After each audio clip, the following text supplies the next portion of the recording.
জুবাইরিন ইউহাদ্দিসু আন ইবনে আব্বাস قال আতা রাজুলুন নাবিয়্যাম সাল্লাল্লাহু আলাইহি ওয়াসাল্লাম ফাকালা ইন্না উখতি নাদারাত আন তাহাজ্জু ওয়া ইন্নাহা মাতাত ইয়ানি ওয়া লাম তাহাজ্জু ক্বালা আরাআইতা লাও কানা আলাইহা দীনুন আকুনতা কাদিয়া ক্বালা নাম রাসূল কারীম রাউফুর রহিম ইরশাদ করতে লাগলেন ক্বালা আতা রাজুলুন নাবিয়্যাম সাল্লাল্লাহু আলাইহি ওয়াসাল্লাম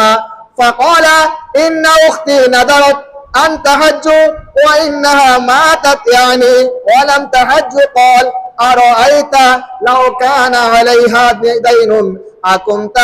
قاضيا قال نعم رسول كريم رؤوف رحيم ইরশাদ করতে লাগলেন হযরত আব্দুল্লাহ ইবনে আব্বাস বলতে লাগলেন রাসূল করিম রাউফুর রহিমের দরবারে এক ব্যক্তি এসে বললেন ইয়া রাসূলুল্লাহ ইয়া হাবিবাল্লাহ আমার এক বোন মান্নত করেছিল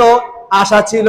সে ইচ্ছা করেছিল হজ করবে হজ আদায় করবে কিন্তু সে মারা গিয়েছে সে মারা যাওয়ার কারণে ইয়া রাসূলুল্লাহ ইয়া হাবিবাল্লাহ আমি জানতে চাই আমি আপনার কাছে জানতে চাই আমার বোন মারা গিয়েছেন তার ইচ্ছা ছিল মান্নত ছিল সে হজ করবে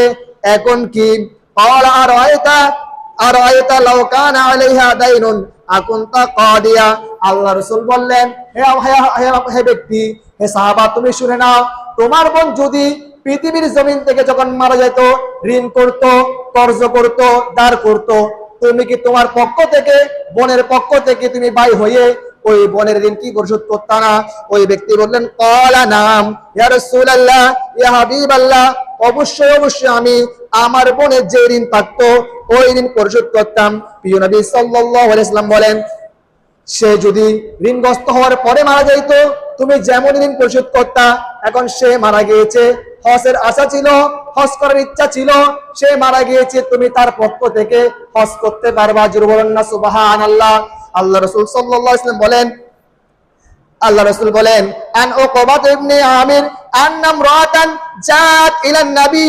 সাল্লাল্লাহু আলাইহি ওয়াসাল্লাম ফাকালাত ইয়া রাসূলুল্লাহ আহাজ্জু আন উম্মি ফাকাদ মাতাত ক্বালা আরাইতি ইন কানা আলাইহা দাইনুন ফাকাদাইতিহি আলাইসা ক্বাদ কানা মাকবুলান মিনকি ক্বালাত বালা ফাআমারহা আন তাহাজ্জু আনহা হযরত উকবা রাদিয়াল্লাহু তাআলা বর্ণনা করেন একবার একজন মহিলা রাসূলের দরবারে আসলেন এসে বললেন ইয়া রাসূলুল্লাহ ইয়া হাবিবাল্লাহ আমি আপনার থেকে জানতে চাই আপনার থেকে শুনতে চাই শিখতে চাই ইয়া রাসূলুল্লাহ ইয়া হাবিবাল্লাহ